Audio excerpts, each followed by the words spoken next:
श्री स्वामी समर्थ. नमस्कार, मी नंदिनी. माझ्या यूट्यूब चॅनलवर तुमचं खूप मनापासून स्वागत करत आहे. तुमच्या मनातील सर्व चांगल्या इच्छा स्वामी महाराज पूर्ण करो ही स्वामींच्या चरणी प्रार्थना करते आणि आजच्या या नवीन व्हिडिओला सुरुवात करते. तर पहा, उद्या वार आहे गुरुवार आणि या दिवशी आलेली आहे संकष्टी चतुर्थी. संकष्टी चतुर्थी म्हटलं की आपल्याला गणपती बाप्पांचं स्मरण होतं, कारण गणपती बाप्पांना समर्पित असणारी ही चतुर्थी असते. गणपती बाप्पांना चतुर्थी ही तिथी समर्पित आहे, त्यामुळे आपल्याला या दिवशी गणपती बाप्पांची विधिवत पूजा करायची आहे. त्यांना आवडणाऱ्या वस्तू त्यांच्या पूजेमध्ये आपल्याला अर्पण करायच्या आहे. गणपती बाप्पा ही विद्येची, ज्ञानाची आणि त्याचबरोबर विघ्नहर्ता म्हणून ओळखली जाणारी देवता आहे. आपल्या जीवनामध्ये जे काही संकट अडचणी आहे ते दूर करण्यासाठी गणपती बाप्पांना प्रथम वंदनीय म्हटलं गेलेलं आहे.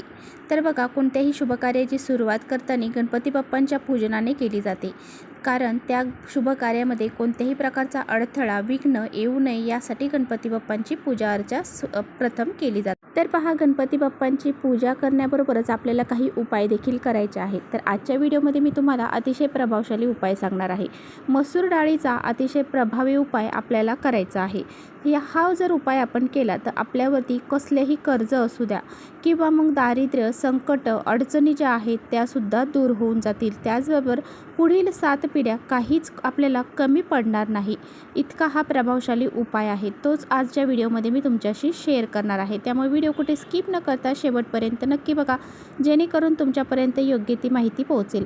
आपल्या चॅनलवर जे नवीन असाल तर चॅनलला सबस्क्राईब करा आणि असेच माहितीपूर्ण व्हिडिओ पाहण्यासाठी बेल आयकॉनलाही प्रेस करा, म्हणजे मी जेव्हा नवीन व्हिडिओ अपलोड करेन त्याचं नोटिफिकेशन सर्वात अगोदर तुम्हाला भेटेल आणि तुम्ही एकही व्हिडिओ मिस करणार नाही.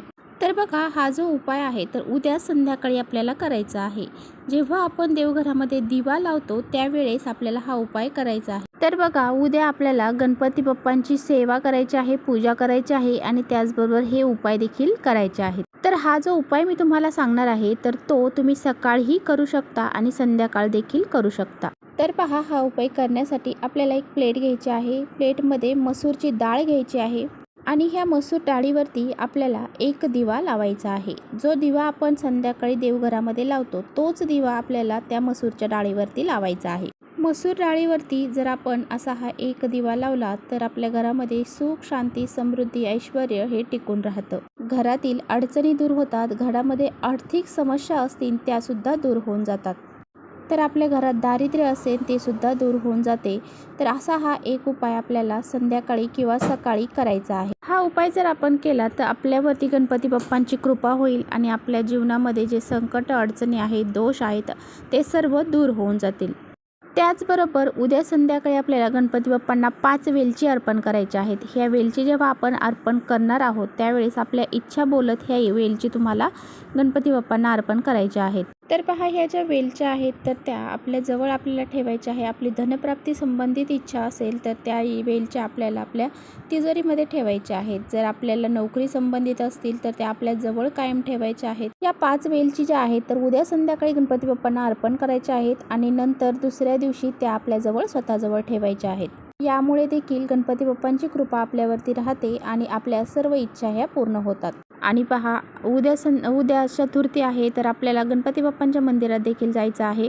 गणपती बाप्पांच्या मंदिरात गेल्यानंतर गणपती बाप्पांना हात जोडून विनंती करायची आहे की आपल्या आयुष्यामध्ये जे काही संकट, अडचणी आहेत दूर कराव्यात आणि आपलं जे काही इच्छा आहेत त्या पूर्ण कराव्यात. आणि पहा, सर्व काही पैसा असतो असं अजिबात नाही, सुखसुद्धा तेवढंच महत्त्वाचं असतं. तर पहा, आपल्याला अशा वेळेस काय करायचं आहे, आपल्या जीवनामध्ये पैसा आणि सुख हे दोन्ही असावं अशी प्रार्थना आपल्याला गणपती बाप्पांना करायची आहे. आणि हे जे 2 उपाय सांगितलेले आहेत तर ते तुम्हाला करायचे आहेत. अतिशय प्रभावशाली उपाय आहेत आणि अगदी साधे आणि सोपे उपाय आहेत.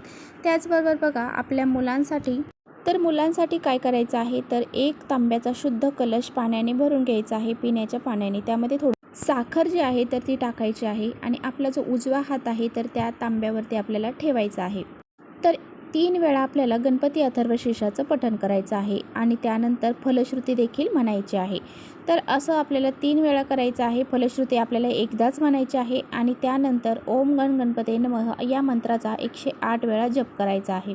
संकटनाशक स्तोत्र जे आहे ते सुद्धा आपल्याला म्हणायचं आहे आणि यानंतर हे जे तीर्थ आहे, हे जे पाणी आहे तर ते आपल्या मुलांना पाजायचं आहे. आणि एखाद्या बॉटलमध्ये भरून ठेवून द्या आणि त्यानंतर ती रोज रोज थोडं थोडं मुलांना प्यायला द्या. यामुळे मुलांची बुद्धीही तल्लख होते. मुलांना जर काही दोष असतील ते दूर होतात, मुलांचा हट्टीपणा दूर होतो आणि सर्वात महत्त्वाचं म्हणजे जेव्हा मुलं अभ्यास करतात तर ते अभ्यास केलेलं लक्षात राहतं आणि मुलांची प्रत्येक क्षेत्रामध्ये प्रगती होते. त्यामुळे तुम्हाला असा एक उपायसुद्धा तुम्ही आपल्या मुलांसाठी उद्याच्या दिवशी करायचा आहे. आणि त्याचबरोबर पहा, उद्या संध्याकाळी मुलांवरून थोडीशी पिवळी मोहरी आणि जे खडं मीठ आहे तर ते उतरवून टाकायचं आहे. त्यामुळे काय होईल, मुलांना जी नजर लागलेली आहे, मुलांना काही दोष लागलेले आहेत तर ते सुद्धा दूर होऊन जातील. बऱ्याच वेळा पहा, मुलांना नजर दोष लागलेले असतात, त्यामुळे त्यांची प्रगतीही थांबली जाते.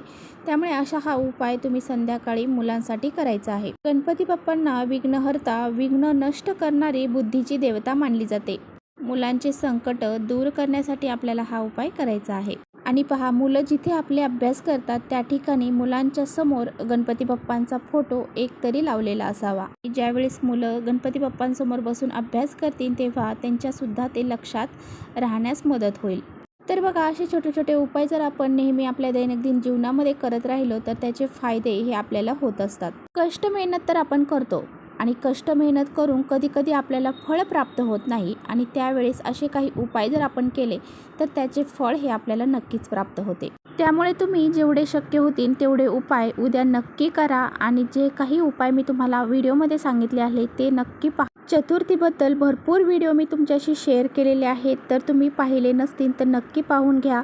तर असे हे छोटे छोटे उपाय आपल्या घरामध्ये जर आपण केले तर आपल्या जीवनामध्ये जे बी संकट अडचणी आहेत, मुलांच्या जीवनामध्ये जे संकट अडचणी आहेत ते सर्व दूर होऊन जातील आणि आपल्या मुलांची घराची प्रगती होईल.